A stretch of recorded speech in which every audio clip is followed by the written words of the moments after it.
Purposely. Your life, God's purpose. Listen at onpurposely.com.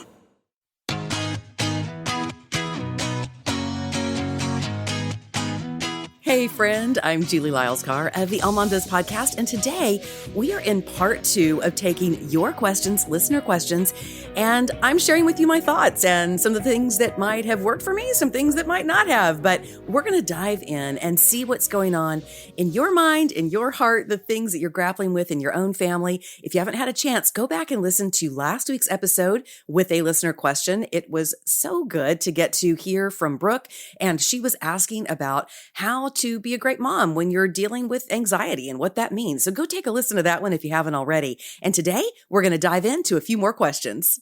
I love this question. A listener writes, as a mom, how do I make changes in my household for the good of our family and mental health when other members of my family won't help me make the change? Wow, I love that question because there are times that I can get a fire in my belly and I can decide that I'm going to make some changes and I start in headlong and then I seem to be the only one trying to run the course. Does that happen to you? Maybe you're trying to do some things like limit screen time. Maybe you are trying to get some more nutritious foods into yourself and your family. Maybe you are saying, I think we should cut back on such and such activity, and that would be really good for us. That would take some stress out of our daily life if we did that. And then what you can find is either your spouse or the kids, they're not on board.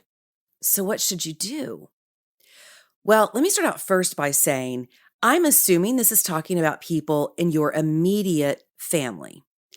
Now, let me tell you why I'm saying let's talk about the immediate family thing, because here's my first rule of thumb when it comes to things like the way we're conducting our lives, changes that we're trying to make, all of that.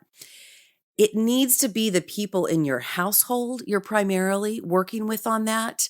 And if you have extended family members, people who aren't living in your home, aren't part of your immediate family group, who are giving all kinds of opinions and have all kinds of ideas about what they think you should be doing or why you shouldn't be trying this new schedule with the kids or why you shouldn't be laying down some responsibilities you've had, you know what?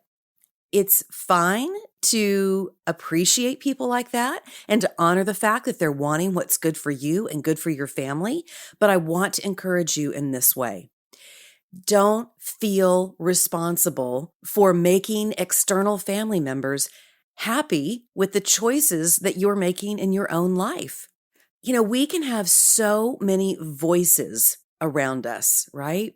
And when we are trying to make changes that we think are going to be for the good of the mental wellness of our family, for the physical health of our family, if we allow too many people into that space to speak into what they think and what they know, it can get really crazy really fast. And you can find yourself dealing with people who aren't really even going to be all that impacted by the choices that you make. And then you've expended all this energy in a direction that really doesn't matter. So with honor and with respect, but also with a firm boundary, you have the right, you have the permission to say, I really appreciate that you care for us. And I know that's why you're talking to me about this. Thank you so much for loving me and loving our family. And this is just something that we're going to be deciding as a family, but I appreciate your thoughts. And then this really isn't open for discussion anymore. This is a change that we're going to be dealing with or talking about. And again, thank you for loving us. But this is something that is going to stay in our immediate family. I think that's important because you can really get sidelined by a lot of opinion. So watch yourself on that. So let's assume that we are talking about your immediate family, that you're wanting to make changes in your household for the good of the family, for the good of everybody's mental health, and you're just not getting the support back. Now, there are a couple different ways this could look. It could be that your family members are like, okay, whatever, but then they're not doing whatever the thing is that you were wanting to make changes in. It may be that your children are young enough that you as the mom can say, oh, we are cutting way back on screen time, let's say. We are taking it back to a certain number of hours per week, and that's going to be the new standard. But you find that your spouse isn't necessarily on board, and your spouse may also be not undermining necessarily, I mean, maybe, but maybe your spouse simply isn't enforcing some of the things that you're trying to put into place for the good of your family. So what do you do then? Well, I want to ask you to do something that may sting a little bit, but I'm just going to put it out there. First of all, check your motive. And what do I mean by that? There are a lot of things that we can want to do because we think it's going to improve our family life. We think it can be more healthy for our family. We're coming at it from a good place. But sometimes our motives can get messy, right? Our motives can get messy. And we can sometimes look at making changes in our life because we heard somebody we really respect at a women's conference talk on something that just really lit us up. Or we have a good friend who's gotten involved in a certain new way of eating or arranging their schedule. And we now are really excited and motivated to do the same thing. And we can't seem to get everybody else on board. And so we begin pushing for that thing. Come on, this is for the good of our family. This is to help us. This is to get us in a more healthful place. And conflicts can begin. There can be border skirmishes, if you will, because we may be crossing over into some areas where we might not exactly have a right to tread. We can invite, but we don't have a right to control. So when I say check your motive, that was really a gentle way of me trying to say, are you trying to control things? And if you are, why? Now, again, depending on the ages of your kids, you might have a little more latitude here because you can say, I'm the mom, you're 4 years old, I'm going to control, for example, screen time. That is something I am going to control. But let's say that you're telling your spouse, we are all going to be under a screen time protocol. We are all going to get off of our devices at such and such time at night. And if your spouse has not said, you know what? I'd like to have a conversation about screen time. What are your thoughts? What are my thoughts? Hey, let's arrive at this thing together where we're going to say that we're, as a family, going to have X amount of hours of screen time per week. And then you go out as a united front to put this protocol into place. If that hasn't happened and you've simply delivered the news to your spouse that screen time is going to be cut back, yeah, here's the deal. In our family life, we do have children at various ages and stages that we do have the ability to exert a lot of control and protocols around their time and around the things they're doing. But we don't have the same right with our spouses. And so on Check Your Motive, you can absolutely be wanting to do something for the good of your family. And too quickly, our motive can slide to control. And it's tough. I know that's probably not something you want to hear. It's not something I want to hear, but I do have to back up and take a look. Our spouses are adults, and our children, even when they're under our roofs, begin to move into seasons of life where they should have some more autonomy as well. Let's say, for example, that for the health of your family, you're wanting to make really significant nutrition changes, meal changes. Well, there is a certain point with your kids when they're 15, 16 years old that it is not appropriate and honoring of them at that age to say, oh, you're gonna eat blah, blah, blah, blah, blah, or you're not gonna eat da, da, da, da, da. All we're doing at those ages and stages when we should be teaching our kids, when we should be having conversations about our kids, about the benefits of healthy living, of nourishing our bodies well, of reducing our stress, if we are trying to enforce externally on some of those things, because it's something that we've decided we're going to make a change in our own life, we are not honoring that they are moving into seasons where they're preparing to move away from us. When we try to control every decision, when we try to control every bite that goes in their mouth, when we try to control every minute as our kids are moving into those mid-teens and later teen stages, what we're saying to them in a sense is, I don't trust that you have picked up on anything in your years of living in this house to know how to live your life moving forward with wisdom and to consider ideas that can keep you healthy. And that feeling of wanting to cram a lot of lessons into our kids and a lot of templating about maybe how we believe they should be living their lives when it comes to daily habits and things like that, that can intensify as we get closer and closer to the line of them moving out. But I want you to consider in this idea about making changes in your household, I really, really want you to think about the ages and stages that your children are in as you begin trying to make some of these changes. Because we want for our kids, particularly as they're getting older and closer to launch, to feel like that we are giving them choice as well in our home so that we can help reduce that sense a lot of times of pushback. It's not that we're advocating that we should just have rebellious kids everywhere and they should just get to do whatever they want. Not at all.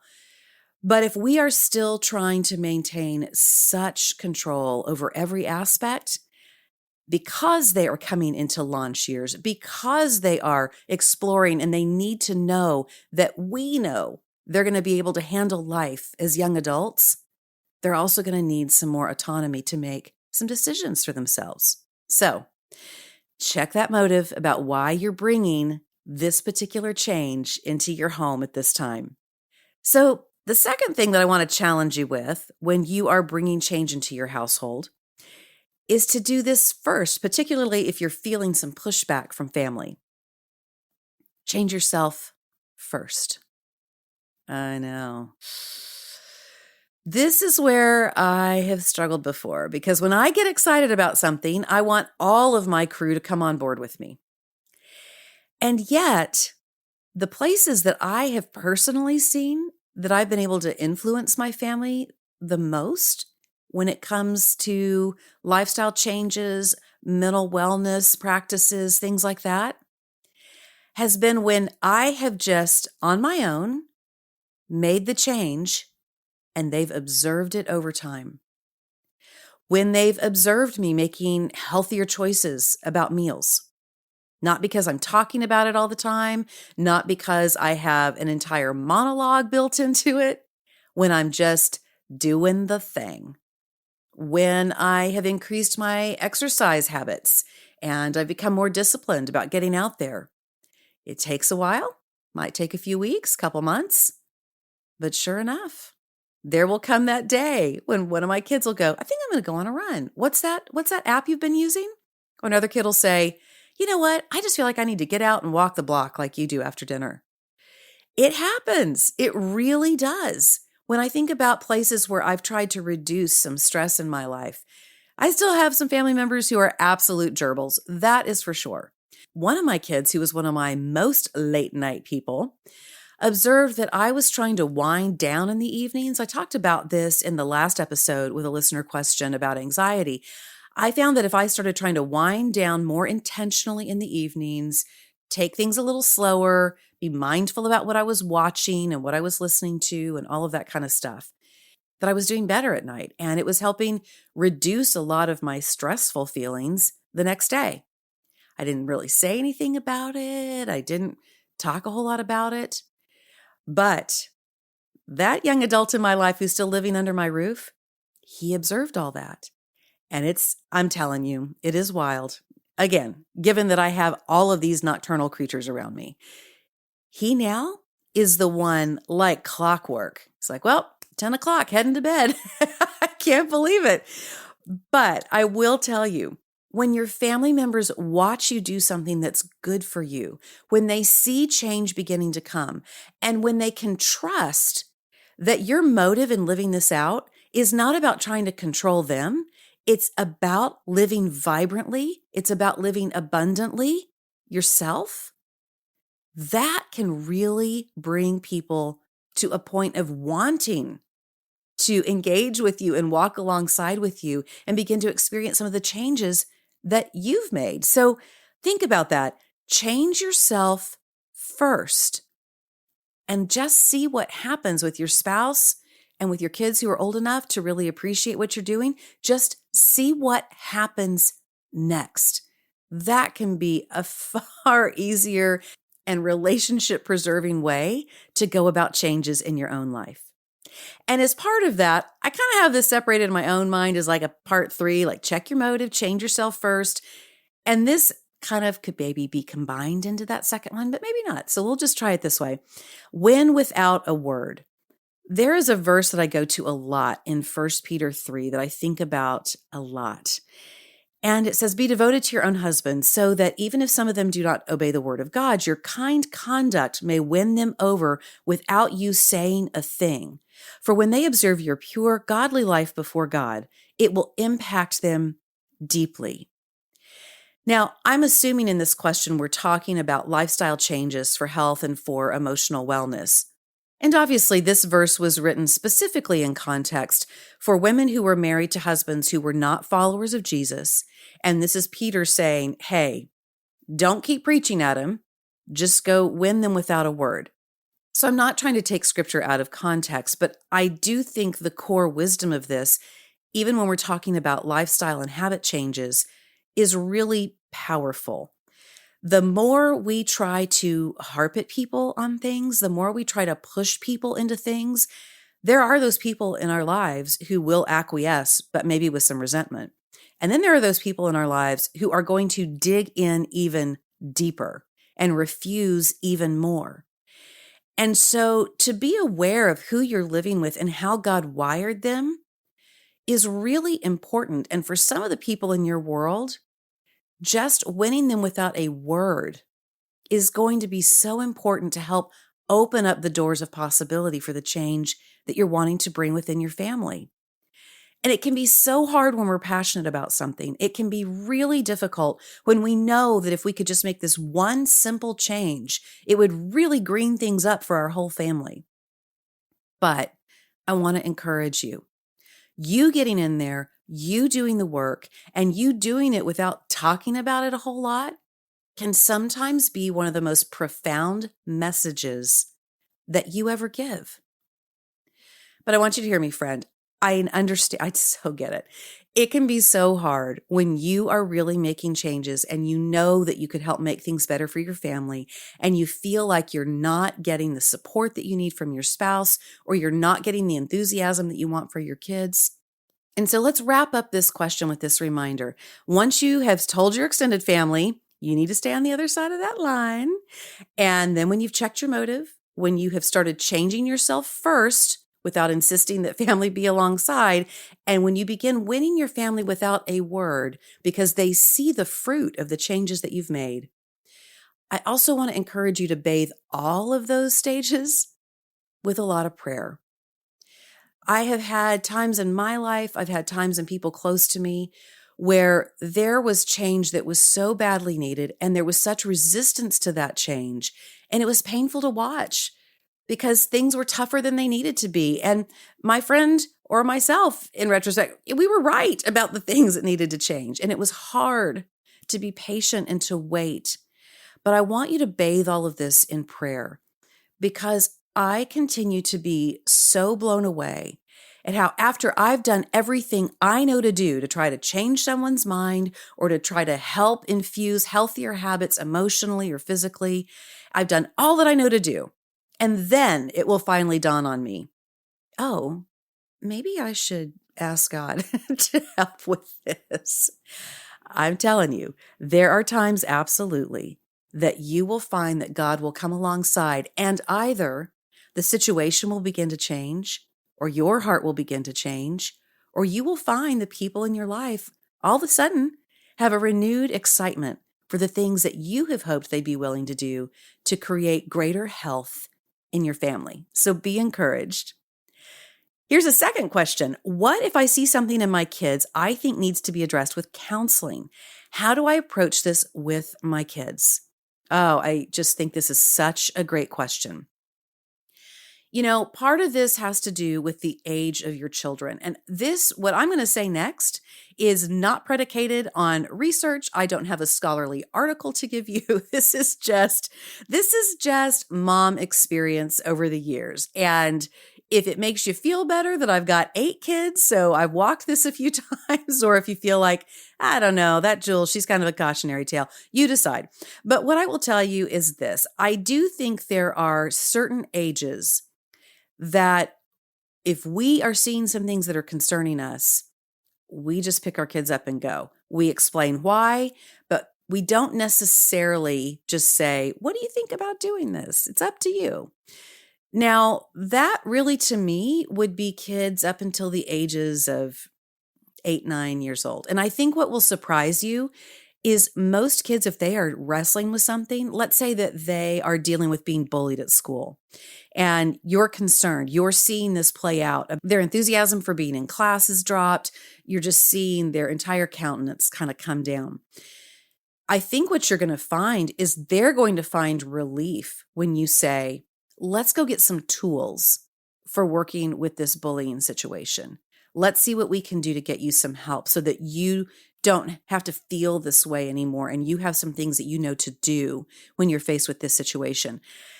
A lot of kids, in my experience, they're just super excited to go do that. The idea that they could gather some tools to help them feels empowering. So I would say in those ages, 8, 9, 10, you're going to know your child's personality the best, but you just scoop them up and go. It's the cleaning that you do at the dentist office. It's the checkup. It's just part of what you do.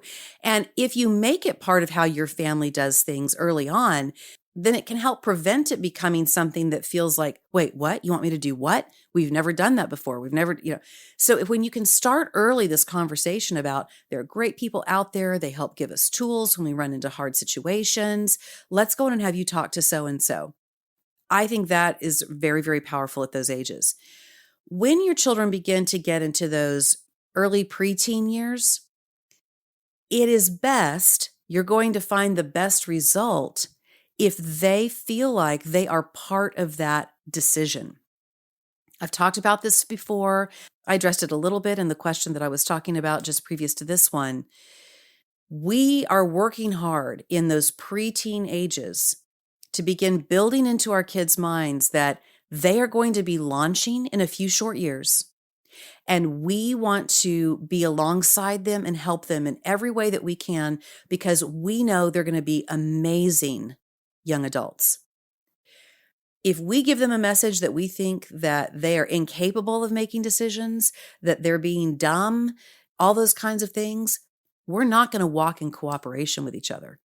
People just don't respond to that. People don't respond to being told that they're dumb or that they don't know or they're incapable. When we walk with them from a place of, you're so smart, you want to do great things, I'm here to support you in that, that is a far more powerful place to walk in cooperation with our kids if we can. Now, within saying that, I also absolutely honor that we can have one track with our kids as they're in those preteen and early teen years that is about helping give them tools. Let's say they're grappling with anxiety and stress. And we can talk to them, let's get you in with so-and-so. They're really great. They're really going to be able to help you pull together some ideas for how to manage your emotions and your physicality when you're feeling this way. Okay, so that's one scenario. But sometimes when our kids are in those preteen and teen stages, they may go into behaviors that are destructive, that are wildly impulsive, that are aggressive toward family. If we're talking about a scenario like that, they don't get choice. When they are stomping through and they are making a big mess of things for themselves, for their siblings, for you, for your spouse, they at that point don't get a choice. That's a different set of circumstances. Because they live in your home and because they eat your groceries, if they are engaging in destructive behavior, deeply destructive behavior, then they go. You get into counseling with them and you get into family counseling with them also, because there are dynamics afoot there, even though I know you've done all the things, you've tried so hard, I know. But there are dynamics there that are triggering some of this, that are creating some of this. This is not about fault. This is about understanding that your family is an ecosystem. And so when you have a kid who is really grappling with destructive behavior, you need tools too to know how to deal with that. So that kiddo needs to get into counseling, and your family needs to come alongside and also get some coaching on what to do next. But if we're talking about the first scenario where you have a kid who is doing the things, they are walking through, getting ready for launch, and you see in them some places where they're getting tripped up, that's when you can come alongside as companion and say, you know what I did when I was wrestling with some things like this? I went and got some tools, and it was so helpful. And again, I don't expect that you're going to meet a lot of resistance on this when you are modeling and when you are being transparent with your own journey and you're saying to your kid, this is something that is so powerful to do for yourself. This is how you take care of yourself. This is how you get tools for knowing how to walk through and deal with something. I find that, at least in my own world, my kids have been super receptive to that. And actually, it's been my kids who've pursued me saying, hey, can I go talk to Miss Juliet? We have someone we just adore who has spoken into our lives. She is incredible. And so she's just part of the fabric now. It's like, you know what? I think I probably need to go have a couple sessions with Juliet. So I want to encourage you to, if you see something that you think needs to be addressed in your kids, don't wait. Go ahead and get moving on that. And when they're in those younger ages, just sweep them up and you just take them. You just go. You explain what's happening. You explain why. You explain they're not in trouble, that this is something to empower them, to empower you too as a mom. If they're in those teen stages and you're in the getting ready to launch stages, as long as it's within that category of a kid needing more tools for dealing with daily stressors and certain behaviors that are challenging for them and are making their life not feel so great, come alongside them as companion. If it is destructive behavior, don't pause. If it is destructive behavior, get them in. They got to go. It's just part of the toll at the toll gate for living in your house if you start seeing destructive behavior. And let me tell you this really fast too, because I think it's really important. Not every therapist or counselor that you may initially see may be the right fit. You may have to shop. And I want to encourage you to do that. Now, let me say this. If you're on like counselor number 6 or 7 and you just think that all these counselors are idiots or can't help you or don't know what you're doing, you need to get a rearview mirror check on that. But if you go to the first counselor and that person just doesn't jive with your child and it doesn't seem to be helping, it is okay to respectfully just say, you know what, for whatever reason with this kid, I just think we need to find a little bit better personality fit. Do you have someone you could recommend with what you've seen with my child? And talk to your friends. See who they are using, who has been powerful for them in these ages and stages of life when sometimes we need a little extra help, somebody to come alongside. Don't be afraid to work through 1 or 2, maybe 3 counselors or therapists to find the right fit for you, your family, and your kiddo. Well, hey, if you didn't hear your question addressed as we worked through these last couple of episodes, never fear. We're going to do this again. I told you that I love doing Q&As. I love hearing from you because you come up with stuff that I wouldn't have thought of. So thank you so much for taking the time to ask those listener questions. And we will be back with more of those soon. But be sure and tune in next week because we are starting a brand new series that I think is going to be just so timely. We are going to start talking about the various seasons of your life because seasons are how we live our lives. So tune in next time to the AllMomDoes podcast. Be sure and check out allmomdoes.com for more inspiration and information. Check out the show notes from Rebecca. She's the best, puts them together every week.